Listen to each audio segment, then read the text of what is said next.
నమస్తే, తెలుగు రాజ్యంకి స్వాగతం. నేను మీ సంధ్య. మా తెలుగు రాజ్యం సినిమా పేజీని ఇంతలా అభిమానిస్తూ ఆదరిస్తూ మమ్మల్ని ఎంకరేజ్ చేస్తున్న ప్రతి ఒక్క ప్రేక్షకుడికి పేరు పేరున ధన్యవాదాలు. మీ అభిమానాన్ని మీరు బటన్ నొక్కి సబ్స్క్రైబ్ చేసుకొని మమ్మల్ని ఎంత అభిమానిస్తున్నారు అనేది పేజ్ నిరంతరం ముందుకెళ్తున్న విధానాన్ని చూస్తేనే అర్థమవుతుంది. ఖచ్చితంగా రాబోయే రోజుల్లో మరిన్ని సినిమా విశేషాలతో మరింతగా అలరిస్తూ మిమ్మల్ని ఆనందింపజేస్తామని మనస్ఫూర్తిగా కోరుకుంటున్నాం. అలాగే మొన్న వంశీ గారి సినిమాకు సంబంధించి ఒక వీడియో చేశాము. వీడియోని కూడా అద్భుతంగా మీరు ఎంకరేజ్ చేశారు. కామెంట్స్ రూపంలో మీ అభిప్రాయాన్ని కూడా తెలియజేశారు. దాంట్లో మేము మర్చిపోయిన విషయాన్ని కామెంట్ల రూపంలో అడిగి ఇంతకీ అప్పుడు వంశీ గారు సినిమా తీస్తున్న టైంలో అక్కడ ఉండి నేర్చుకున్న దర్శకుడు ఎవరు అనేసి అన్న క్వశ్చన్ రేజ్ చేశారు. కొంతమంది కామెంట్ రూపంలో ఆ దర్శకుడు ఈ దర్శకుడు అని పెట్టడం జరిగింది. ఇంతకీ ఎవరా దర్శకుడు, ఆ తర్వాత తన జర్నీ ఎలా టర్న్ అయ్యింది తెలుసుకునే ప్రయత్నం చేద్దాం. చరిత్రకారులు, సినీ రాజకీయ విశ్లేషకులు చిలగడ శ్రీకాంత్ గారు మనతో ఉన్నారు. ఆయన మాటలు. శ్రీకాంత్ గారు నమస్తే. నమస్కారం సంధ్య గారు. వంశీ గారి లేడీస్ టైలర్ సినిమా అద్భుతంగా ప్రేక్షకులు ఏ రేంజ్లో బ్లెస్ చేశారనేది మనకు స్పష్టంగా కనిపిస్తుంది. ఈ నేపథ్యంలో మీరు మొదట అడగమంది నేను మర్చిపోయింది. మనం మర్చిపోయిన విషయాన్ని కామెంట్స్ రూపంలో ఒక ప్రేక్షకుడు అడగడం జరిగింది. మరి ఇంతకీ ఆ గట్టు మీద కూర్చొని చూసి నేర్చుకున్న దర్శకుడు ఎవరు? మేము 2004లో ఒక సినిమా విజయయాత్రలకి బయలుదేరాం. బయలుదేరిన తర్వాత గోదావరి జిల్లాలోకి ప్రవేశించిన తర్వాత ఆ దర్శకుడు హీరోయిన్కి చెప్తున్నాడు, నేను ఇక్కడ ఈ థియేటర్లోనే సినిమా చూశాను, కాసేపట్లో ఆ థియేటర్ రాబోతుంది. అటువైపు నుంచి ఉన్నటువంటి మా గ్రామం నుంచి ఈ గ్రామానికి వచ్చి ఇక్కడ ఈ థియేటర్లో వాళ్ళ ఊర్లో సినిమా లేదు, వాళ్ళ ఇక్కడికి వచ్చి సినిమాలు చూస్తూ పెరిగాను. ఇక్కడ బోలెడన్ని సినిమా షూటింగ్లు జరిగినాయి. ఆ సినిమా షూటింగుల్లో ప్రత్యేకించి లేడీస్ టైలరు ఇక్కడ మొట్టమొదటిసారి ఇంత లోపల గ్రామాల్లోకి వచ్చి పుంతరేవుల దగ్గరకు కూడా వచ్చి షూటింగ్ చేసినటువంటి సినిమా లేడీస్ టైలర్ షూటింగ్ ప్రతిరోజు చూశాను నేను. ప్రతిరోజు లేడీస్ టైలర్ షూటింగ్ చూడటం వల్ల సినిమా పరిశ్రమకు ఎలాగైనా వెళ్ళాలనేటటువంటి బలమైన కాంక్ష నాలో బయలుదేరింది. అలా నాలో బీజం వేసినటువంటి సినిమా థియేటర్ ఇది. లొకేషన్స్ కూడా ఆన్ రోడ్ మాకు కనిపిస్తున్నటువంటి లొకేషన్స్.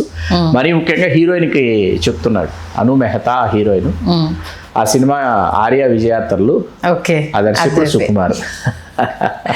ఓకే, అంటే గోదావరి గట్టు మీద కూర్చొని లేడీస్ టైలర్ను అంత తీక్షణంగా వీక్షించింది. మట్టపరు నుంచి తాటిపాకు వచ్చి తాటిపాకులో ఉన్న థియేటర్స్లో చూశాడు. రాజోలు కాన్స్టిట్యున్సీలోకి వస్తుంది, నియోజకవర్గంలో శివకోడు ఇవన్నీ వస్తాయన్నమాట. అక్కడికి వచ్చి చూసి బలంగా పెనవేసుకుపోయి సినిమా మీద ప్రేమ పెంచుకొని ఆయన లెక్కల మాస్టర్ అయిన నెలకు అక్కడ అప్పట్లో 20,000 నుంచి 30,000 నుంచి 40,000 రూపాయలు ఆయనకి వచ్చేది జూనియర్ కాలేజీల నుంచి. అది కాకుండా ట్యూషన్స్ చెప్పేవారు.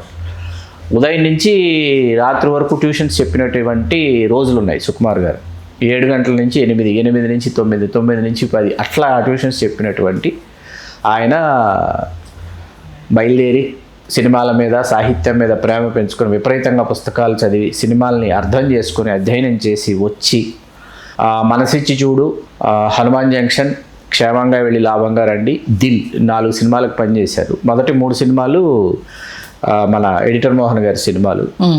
ఆ సినిమాలకు స్క్రిప్ట్ సైడు డైరెక్షన్ డిపార్ట్మెంట్ రెండింటిలోనూ సుకుమార్ గారు ఉండేవారు. సుకుమార్ గారి అసలు ఆ పద్ధతి చూసి సుకుమార్ గారి మేధస్సుకు అబ్బురు పడిపోయి ఎడిటర్ మోహన్ గారు డైరెక్షన్ ఛాన్స్ ఇచ్చేయాలి అనేసి ఆయన అనుకునే లోపు దిల్ సినిమాకి వినాయక్ గారి దగ్గరికి వెళ్ళటం.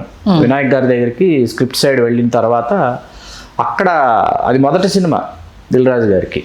రాజు, గిరి ఇద్దరు పేర్లు ఉంటాయి నిర్మాతలుగా. వీళ్ళు రాజుగారికి సుకుమార్ గారు అర్థమైపోయి వినాయక్ గారు కూడా ఏమన్నారంటే ఇతనిలో విషయం ఉంది అని వినాయక్ గారు సర్టిఫై చేసేసిన తర్వాత అందరూ యంగ్స్టర్స్ కదా, అందుకని దిల్ రాజు గారు వెంటనే ఏం చేశారంటే సినిమా అయిపోయేలోపు కట్ చేసుకో, డైరెక్షన్ ఛాన్స్ ఇస్తానన్నారు. సినిమా అయిపోయేలోపు కట్ చేసుకోవడం ఏంటి, ఆల్రెడీ కథ ఉంది. వైజాగ్ బీచ్లో కూర్చుని ప్రకాష్కి వేమారెడ్డికి ఇద్దరికి సుకుమార్ గారు వినిపించినటువంటి కథ ఆర్య పేరు మొదట ఆర్య కాదు, నచికేత. ఫస్ట్ టైటిల్ నచికేత, ఆర్య కాదు. ఏంటి నచికేతుడు అని ఒక మహర్షి ఉన్నాడు. నచికేతుడు పేరు పెట్టుకున్నాడు ఆయన, ప్రవరాఖ్యుడిలాగా నచికేతుడు అని, నచికేత అని పెట్టుకున్నాడు ఆయన. టైటిల్ నచికేత. అనుకుని వచ్చిన తర్వాత ఎవరికి చెప్పాలి ఇప్పుడు ఈ కథ, ఎవరి దగ్గర తీసుకెళ్ళాలి. దిల్ రాజు గారు విన్నారు. దిల్ రాజు గారు విపరీతంగా నచ్చేసింది. దిల్ రాజు గారి మదిలో పవన్ కళ్యాణ్ గారు, గోపీచంద్ గారు మెదులుతున్నారు. ఆయనకి పవన్ కళ్యాణ్ గారు ఖుషి సినిమా డిస్ట్రిబ్యూటర్ కదా దిల్ రాజు గారు. ఎలాగైనా పవన్ కళ్యాణ్ గారితో వెంటనే సినిమా తీసేయాలి, వచ్చేసాం కదా పరిశ్రమకు అనే ఉత్సాహంలో ఉన్నారు ఆయన. కానీ ఇది వెంటనే ఒప్పుకోరని తెలుసు. అప్పటికి 70కి పైగా కథలు విన్న అల్లు అర్జున్ దగ్గరికి కథ రావటం. 72వ కథ, 71 కథలు విన్నాడు అల్లు అర్జున్. 72వ కథ ఆర్య విని ఖచ్చితంగా అసలు అంటే ముందే ఎవరు అల్లు అర్జున్ దాకా ఈ కథ వెళ్ళాలి అని తీసుకెళ్ళిన వాళ్ళు ఎవరు, ఇది అల్లు అర్జున్కి చెప్పాలి అని మొదట అనుకున్నది ఎవరు? మంచి ప్రశ్న. ఇది ఒక పార్టీలో అల్లు అర్జున్ని చూడటం జరిగింది సుకుమార్ గారు. అప్పుడు గంగోత్రి అయిపోయి కథలు వింటున్నటువంటి సమయంలో ఒక కామన్గా ఒక పార్టీలో అల్లు అర్జున్ కనిపించాడు. కనిపించిన తర్వాత ఇతనేంటి అచ్చం నా హీరోలాగా ప్రవర్తిస్తున్నాడే అనుకున్నారు సుకుమార్ గారు. నా హీరో ఎట్లా ఉంటాడో అట్లాగే ఉన్నాడు, అట్లాగే ప్రవర్తిస్తున్నాడు, అట్లాగే మాట్లాడుతున్నాడు అని దిల్ రాజు గారిని అడిగారు. సార్ ఇట్లా అల్లు అర్జున్ అడగొచ్చా మనం అంటే, భలేవాళ్ళు సుక్కు, అరవింద్ గారిని అడుగుతాను నేనని చెప్పేసి. అంటే అపాయింట్మెంట్స్ ఇప్పుడు దిల్ రాజు గారు డిస్ట్రిబ్యూటర్, ఆల్రెడీ దిల్ సినిమా అయిపోయింది, పెద్ద హిట్ కాబట్టి వెంటనే అపాయింట్మెంట్ దొరుకుతుంది. దొరకపుచ్చుకోవటం, చెప్పడం. చిరంజీవి గారు కూడా విన్నారండి ఆర్య కథ. అరవింద్ గారు విన్నారు, చిరంజీవి గారు విన్నారు. అల్లు అర్జున్ తర్వాత వాళ్ళిద్దరు విన్న తర్వాత చాలా బాగుంది అనుకున్న తర్వాతే మీకు పట్టాలెక్కింది సినిమా. ఈ సినిమాకు సంబంధించి ఏంటంటే మేకింగ్ టైంలో నేను లేను.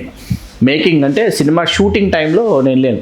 కరెక్ట్గా ఆర్టీసీ కళ్యాణ మండపంలో క్లైమాక్స్ టైంకి వచ్చాను. తర్వాత మళ్ళీ ఆడియో ఫంక్షన్ వచ్చి మనకి ఇంటర్వ్యూల ముందు వచ్చే సాంగ్, ఆ సాంగ్ క్లోజింగ్ అయిన తర్వాత వెళ్ళి ఆడియో ఫంక్షన్ ఆ సెట్లోనే చేశారు. అక్కడి నుంచి నేను ట్రావెల్ అయ్యాను, విజయవాడలో మొత్తం ట్రావెల్ అయ్యా. 125 రోజులు వేడుకు ట్రావెల్ చేశాను. ఆ ట్రావెల్ ఉంది వీళ్ళందరితో. అప్పుడు అక్కడ విపరీతంగా సుకుమార్ గారి తర్వాత అందరినీ ఆకర్షించిన వాడు ప్రకాష్. ఆ ప్రకాషే ఈవేళ మన పెద్ద కథనంలో, మాటల్లో, మార్పుల్లో అన్నిట్లో పాలు పంచుకున్నటువంటి ఫస్ట్ టైటిల్ కార్డు ఆయన వేశారు. వరప్రకాష్ తోలేటిని ఆయన పేరే వేశారు ప్రకాష్ గారు. అలాగా వాళ్ళతో కలిసి ప్రయాణం చేయటం. సుకుమార్ గారు ఏంటంటేనండి, మనకు ఆర్య సినిమా విజేతలకి బయలుదేరటం, వెళ్ళటం, థియేటర్లో ఆడియన్స్లోకి వెళ్ళే ముందు ఒకసారి బాక్స్లోనో లేకపోతే క్యాబిన్ దగ్గర లేకపోతే ఫస్ట్ క్లాస్ దగ్గర నించుని పాట వస్తుంటే పాట చూడటం ఏదో చేసేవాళ్ళం. అంటే ఫీల్ మైలో సాంగ్ వస్తుంది ఒకరోజు. పాపం ప్రేక్షకులు ఫీల్ ఎందుకు చెడగొట్టాలి, ఇప్పుడు విజయాత్రలు అంటే ఆడుతున్న సినిమాని ఆపేసి మేము వెళ్తాం అందరం డయాస్ మీదకి, స్క్రీన్ ముందుకు వెళ్ళాలి కదా, వాళ్ళ ఫీల్ ఎందుకు చెడగొట్టడం అని పాట అయిపోతుంటే అల్లు అర్జున్ మీకు ఒక వర్షపు నీటిలో తడుస్తూ మీకు ఒక మూమెంట్ చేస్తాడు. చేస్తే అద్భుతం ఈ మూమెంట్ అన్నా నేను. అంటే ప్రకాష్ గారు అంటే శ్రీకాంత్ గారు ఆవేళ కుదరలేదు, మేము ఒక షాట్ తీయాలి, ఆ షాట్ తీసుంటే అద్భుతం కాదు మీరు పరమాద్భుతం అనేవాడు అన్నారు. పరమాద్భుతం అనేవాళ్ళు మీరు అన్నారు. ఏంటి అంటే యాక్చువల్గా ఆ అమ్మాయి తన రూమ్లో పైన టెర్రస్ మీద వర్షం పడుతూ ఉంటే ఆ అమ్మాయి కూడా తడుస్తోంది.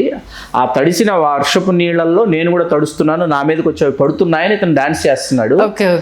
మేము అంత ఆలోచించి చేసాం అది, కానీ అమ్మాయి వెళ్ళిపోయింది ఆ రోజు, ముందుగా వెళ్ళిపోయింది. ఆ షాట్ తీయడానికి లేదు, తర్వాత కూడా షాట్ చేయడానికి మాకు కుదరలేదు. మేము చాలా ఫీల్ అయ్యాం మేము నిజంగా, అబ్బాయి ఒక్క షాట్ తీసుంటే భలే ఉండేదే. అంటే అంత ఈస్థెటిక్ సెన్స్, అంత పొయిటిక్ వాల్యూస్ ఉన్నటువంటి రచయిత, దర్శకుడు సుకుమార్ గారు. ఈవేళ మనం గర్వంగా సుకుమార్ గారి గురించి ఎందుకు చెప్పుకోవాలంటే, అతని తరంలో అతని సమకాలీకులైన దర్శకులలో, అతని దగ్గర ఉన్నటువంటి శిష్యులలో ఈవేళ వచ్చినంత మంది దర్శకులు ఇంకొక దర్శకుడి దగ్గర నుంచి రాలా. ఇంకొక దర్శకుడి దగ్గర నుంచి అంతమంది దర్శకులు రాలా. అతనిది ప్రభావం కావచ్చు, సుకుమార్ గారి దగ్గర పనిచేసి నేర్చుకున్నటువంటి ఆ ప్రభావంలో నుంచి చాలామంది ఆయన దగ్గరే ఉండిపోయారు. అది వేరే విషయం. ఎందుకంటే ఆయనతో కలిసి ప్రయాణం చేయటాన్ని విపరీతంగా ఆస్వాదించేవాళ్ళు సుకుమార్ గారితో ప్రయాణం చేస్తున్నారు. రమేష్ గారిని వీళ్ళందరూ కొంతమంది ఉన్నారు. చాలామంది ఏంటంటే గురువు పేరు నిలబెట్టాలి, మేము వెళ్ళి సినిమా తీయాలి, మా గురువుకు మంచి పేరు తీసుకురావాలి అని ప్రయాణం చేసినటువంటి వాళ్ళు చాలామంది ఉన్నారు. సుకుమార్ రైటింగ్స్లో ఆయన కూడా ఎడపెడ ఆయన సినిమాలు తీస్తున్నారు. ఇంకా సానా బుచ్చిబాబు లాంటి దర్శకుడిని ఇచ్చాడు ఇవాళ. ఆయన తర్వాత ఆయనంతటి దర్శకుడిని సానా బుచ్చిబాబుని ఇచ్చాడు. ఇట్లా సుకుమార్ గారి ట్రావెల్ ఏంటంటే, జగడం ఏదైతే ఉందో జగడంకి ఆయన తీసుకున్నటువంటి సమయం 2 సంవత్సరాల పైచిలుకు స్క్రిప్ట్కి టైం తీసుకున్నాడు. ఆయన టైం తీసుకున్న 2 సంవత్సరాల కాలం ఆయన ఒక ఎక్స్ట్రాడినరీ అవుట్పుట్ టెక్నికాలిటీస్ దృష్ట్యా లేకపోతే మనం ఇంటికి వెళ్ళినా కూడా వెంటాడేటటువంటి కథను ఇచ్చినప్పటికీ కమర్షియల్ ఇట్స్ ఫ్లాప్. అవును. ఆ తర్వాత మళ్ళీ ఆర్యా టూ దగ్గర నుంచి 100% లవ్, 100% లవ్ తర్వాత నేను ఒక్కడనే మహేష్ బాబు గారిది ఇలా చేసుకుంటూ వస్తారు ఆయన. వచ్చినటువంటి క్రమంలో మనకి ఏమవుతుందంటే నాన్నకు ప్రేమతో కావచ్చు, ఆ తర్వాత మనకి పుష్ప 1, పుష్ప 2 కావచ్చు, ఇట్లా ఈ ట్రావెల్ అనేది సుకుమార్ గారి ట్రావెల్ ఎట్లా ఉంటుందంటే మీరు ప్రతి సినిమా నుంచి మీరు ఎంతో కొంత ఏదో ఒకటి మీరు తెలుసుకోవచ్చు, నేర్చుకోవచ్చు. దట్ ఈజ్ సుకుమార్ అనమాట. అంటే అసలు ఇది లేడీస్ టెల్లో సినిమా అప్పుడు సుకుమార్ గారు ఏజ్ ఎంత ఇంతకి? సుకుమార్ గారు నాకంటే 4 లేకపోతే 5 సంవత్సరాలు పెద్ద అండి. 4 to 5 years నాకంటే, తప్పనిసరిగా 4 సంవత్సరాలు నాకంటే పెద్ద. అంటే ఆయన అప్పటికి లెక్చరర్ గా జాబ్ చేస్తున్నారా లేకపోతే లెక్చరర్ గా స్టూడెంట్ లెక్చరర్ కదా అప్పటికి, లెక్చరర్ కదా. మేము హై స్కూల్కి వస్తున్నాం అంటే మా 7th అయిపోయి హై స్కూల్కి వస్తున్నాం మేము. మా హై స్కూల్ అనేటప్పటికి ఆయన 10th అయిపోయి ఇంటర్మీడియట్లోకి వచ్చి ఉంటారు అంతే. అంటే అప్పుడే డిసైడ్ చేసుకున్నారా డైరెక్టర్ అవ్వాలి అనేసి సుకుమార్ గారు? ఆయనకి సినిమాల్లోకి వెళ్ళిపోవాలి. నాకు బాగా గుర్తుందండి, నేను ఎప్పటికీ జీవితంలో మర్చిపోలేని విషయం ఏంటంటే మేము ఇందాక మనం విజయాత్రకు మేము ఆయన సినిమాలు చూసిన థియేటర్కి వెళ్ళాము. అక్కడి నుంచి వాళ్ళ ఇంటికి తీసుకెళ్ళాడు. ఇప్పటికీ వాళ్ళ అమ్మగారు నాన్నగారు చూపించినటువంటి ప్రేమ నాకు ఇప్పటికీ కళ్ళ ముందు మెదలాడుతుంది. మీరు నమ్మరు సంధ్య గారు, గోదావరి జిల్లాలో ఎన్ని పిండి వంటలు దొరుకుతాయో అన్ని పిండి వంటలు పెట్టారండి వాళ్ళ ఇంట్లో. ఎన్ని పిండి వంటలు అంటే మీరు ఇంకా మనం ఊహించాం అన్ని పిండి వంటలు. సుకుమార్ గారు వాళ్ళ అమ్మగారిని నాన్నగారిని పరిచయం చేసిన తర్వాత వాళ్ళ అమ్మగారి గురించి సుకుమార్ గారు చెప్తున్నారు, నేను సినిమా ఇండస్ట్రీకి వెళ్ళి అసిస్టెంట్ డైరెక్టర్గా పనిచేస్తుంటేనే మా అమ్మ నన్ను డైరెక్టర్ అయిపోయాడని అనుకునేది. ఇప్పుడు ఏమనుకుంటుందో తెలియదు, ఇప్పుడు నిజంగా డైరెక్టర్ అయిపోయి ఒక సినిమా హిట్ ఇచ్చింది, ఇప్పుడు నా గురించి ఏమనుకుంటుందో నాకు తెలియదు అని అన్నారు. వాళ్ళ కుటుంబ సభ్యులందరినీ నాకు బాగా గుర్తుంది. ఆర్య 125 days ఫంక్షన్కి మొత్తం ఎంటైర్ ఫ్యామిలీ మెంబర్స్ని ఇన్వైట్ చేశారు. ఇన్వైట్ చేసిన తర్వాత ఏమైపోయిందంటే హెవీ సెక్యూరిటీ కదా, సెక్యూరిటీ రీజన్స్ దృష్ట్యా పోలీసులు వాళ్ళ ఎంత అత్యుత్సాహం, భద్రతా కారణాల దృష్ట్యా కూడా అత్యుత్సాహం ప్రదర్శిస్తారు. అలా అత్యుత్సాహం ప్రదర్శించబోతుంటే నేను వెళ్ళి జాగ్రత్తగా, ఎందుకంటే నేను చూశాను కదా వాళ్ళని, ఊరు వెళ్ళి సుకుమార్ గారు వదిన గారు ఎవరో తెలుసు, సుకుమార్ గారు అన్నయ్య గారి పిల్లలు ఎవరో తెలుసు, సుకుమార్ గారు అన్నయ్య గారు ఎవరో తెలుసు. ఇవాళ ఆయన సుకుమార్ గారు అన్ని సినిమాలకి ఆయన ముఖ్య భూమికి పోషిస్తారు, విజయప్రసాద్ బండిరెడ్డి గారు అని చెప్పి. ఇట్లా వాళ్ళందరినీ నేనే తోడుకొని నేనే తీసుకెళ్ళి జాగ్రత్తగా వాళ్ళని కూర్చోబెట్టిన తర్వాత ఈ సుకుమార్ గారిని బండిరెడ్డి సుకుమార్ అని నేను అనౌన్స్ చేశాను డాష్ 100 days షీల్డ్ ఇచ్చేటప్పుడు. అట్లాగే ప్రకాష్కి సంబంధించి ప్రకాష్ టోలేటి అని అన్నా. తర్వాత నాకు సుకుమార్ గారు చెప్పారు, ప్రకాష్ గారు కూడా చెప్పారనమాట, అసలు శ్రీకాంత్ గారు మీరు బండిరెడ్డి సుకుమార్ అంటే మా నాన్నగారు ఎంత సంతోషపడిపోయారో ఆ తర్వాత ఆయన మాటల్లో చెప్తుంటే అర్థమైందండి, మన ఇంటి పేరు వినిపించింది, మన పేరు నిలబెట్టావు అని అన్నారంట సుకుమార్ గారితో. ఆయన చెప్పారు, మన ఇంటి పేరుతో సహా చెప్పారు నీ పేరు, నాకు చాలా గర్వంగా అనిపించింది అని అన్నట్టు. ఈయన ప్రకాష్ గారు కూడా అదే అన్నారు, మా నాన్నగారు ఎంత అప్రిషియేట్ చేశారో మిమ్మల్ని తెలియదండి అని అన్నారు. చాలా జ్ఞాపకాలు ఉన్నాయండి అలా నాకు ఇప్పటికి గుర్తు వస్తుంది. వాళ్ళ ఊరు, ఆ గ్రామం, అవన్నీ గుర్తు వస్తాయి. ఈ లొకేషన్స్ ఏవైతే ఉన్నాయో మనం లేడీస్ టైలర్లో మనం డిస్కస్ చేసినటువంటి లొకేషన్స్ ఏవైతే ఉన్నాయో ఇవాళకి అవన్నీ అలాగే ఉన్నాయండి. లొకేషన్స్ అవి అంటే కొంత ఆధునికతని సంతరించుకున్నాయి, కొంత స్కూటీలు వచ్చాయి, నైటీలు వచ్చాయి, ఇట్లాంటి రకరకాల ఆధునిక పోకడలు పోయినప్పటికీ కూడా ఏంటంటే అక్కడ ఉన్నటువంటి ఒక సహజత్వం ఉంటుందండి, ఆ సహజ సౌందర్యం ఉంటుంది, ఆ మట్టి పరిమళం ఒకటి ఉంటుంది కదా, అది మాత్రం మార్చిపోలేదు. అది అట్లాగే ఉంది, అది అట్లాగే అంతే స్వచ్ఛంగా ఉంది అక్కడ. ప్రకృతి గొప్పతనం అది మంచి. అంటే ఆ డైరెక్టర్ ఎవరో అని మనం మర్చిపోయినందుకు కొందరు 2-3 కమెంట్లో పెట్టారు సుకుమార్ గారిని. అవునా కాదు ఒకసారి కన్ఫర్మేషన్ ఇచ్చామంటే ప్రేక్షకులు కూడా హ్యాపీ ఫీల్ అయిపోతారు. నిజంగా అప్పుడు ఆ ఏటి గెట్ల మీద కూర్చొని సినిమా చూసిన తను తెలుగు ఇండస్ట్రీ భారతీయ సినిమా అండి, తెలుగు సినిమా పరిశ్రమ ఏంటి, భారతీయ సినిమా పరిశ్రమ యొక్క ఇవాళ ఏదైతే బెంచ్ మార్క్ ఉందో 1800 కోట్లు అనే బెంచ్ మార్క్ ఉందో ఆ బెంచ్ మార్క్ సెట్ చేసినటువంటి డైరెక్టర్ ఇవాళ వన్ అండ్ ఓన్లీ సుకుమార్. ఖచ్చితంగా బెంచ్ మార్క్ని మరొక తెలుగు దర్శకుడే, మరొక తెలుగు హీరోనే క్రాస్ చేయాలని మనస్ఫూర్తిగా నేను కోరుకుంటున్నాను. బేస్గా అయితే ఇప్పుడు రాజమౌళి గారి ప్రాజెక్ట్ ఒకటి ఉంది, నెక్స్ట్ రాజమౌళి గారు, మహేష్ బాబు గారు, సుకుమార్ గారు, రామ్ చరణ్ గారు. సుకుమార్ గారితో ఒక ప్రాజెక్ట్ రామ్ చరణ్ గారితో ఉంది. పుష్ప 3కి ఇంక కొంత టైం పట్టేలా ఉంది. 25 అండి, 25 అది Allu Arjun 25, Pushpa 3. Okay 25 number 25 cinema. AA 25 అది. కాబట్టి అది రాజమౌళి గారు బ్రేక్ చేస్తారా లేకపోతే తన రికార్డ్ని తనే సుకుమార్ గారు బ్రేక్ చేసుకుంటారా అనేది ఈగర్లీ వెయిటింగ్ సీరియస్లీ. ఎందుకంటే ఇప్పుడు ఈ పెద్ద ప్రాజెక్ట్ అయిపోయిన తర్వాత ఇమీడియట్గా సుకుమార్ గారి ప్రాజెక్టే తెర మీదకి రాబోతుంది అన్న న్యూస్ కూడా వింటున్నాం కాబట్టి ఖచ్చితంగా నిజంగా ఆ ఏటుగట్టు మీద చూసిన అతను ఇంత పెద్ద మన తెలుగు ప్రతి ఒక్క తెలుగువాడి గల్లా ఎగరేసుకునే స్టేజ్కి తీసుకొస్తారని మేబీ ఆయన కూడా ఆ నిమిషానికి ఎక్స్పెక్ట్ చేసి ఉండకపోవచ్చు. మంచి విశ్లేషణ అందించారు. ధన్యవాదాలు శ్రీ. ధన్యవాదాలు సంధ్య గారు.